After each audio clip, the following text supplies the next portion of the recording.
aturan OJK nomor 7 tahun 2025. Yang kemarin aja repricing udah bikin pusing. Yuk kita tonton video ini sampai habis.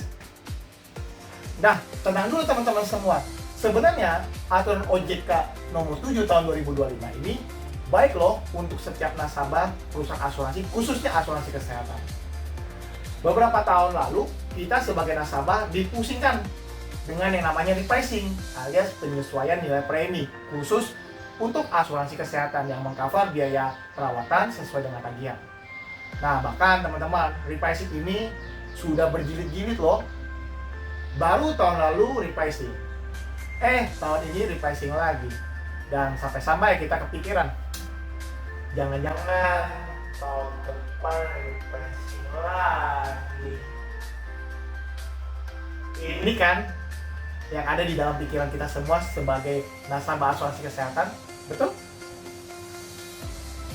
Dengan adanya aturan OJK nomor 7 tahun 2025 ini, sebenarnya OJK itu membantu kita loh menormalisasi ulang penghitungan premi, pembayaran premi asuransi, dan biaya pengobatan yang wajar.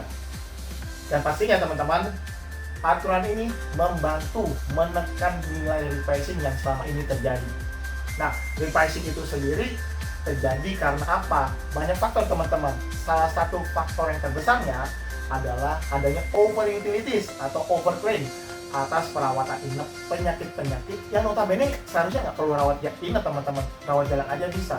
Namun ada beberapa oknum nih teman-teman yang memaksakan rawat inap, dan bahkan sering terjadi yang namanya overtreatment yang membuat billing tagihan rumah sakitnya teman-teman makin bungkuk. Dengan adanya aturan ini, setiap orang akan berpikir ulang teman-teman untuk dalam tanda kutip memaksakan rawat inap untuk penyakit-penyakit yang sebenarnya ya cukup rawat jalan aja. Nah, kalau sampai teman-teman perlu rawat inap sekalipun, teman-teman nggak perlu khawatir, karena teman-teman hanya perlu bayar kopainya saja sebesar 10% dari billing tagihan teman-teman, maksimal 3 juta rupiah per sekali rawat inap atau 300.000 per sekali rawat jalan. Jadi dengan adanya aturan ini, menurut Andi, premi asuransi kesehatan teman-teman di tahun depan akan ada namanya penyesuaian, dan mungkin preminya kalian menjadi lebih murah, atau setidaknya premi kalian tidak akan repricing dengan angka yang besar.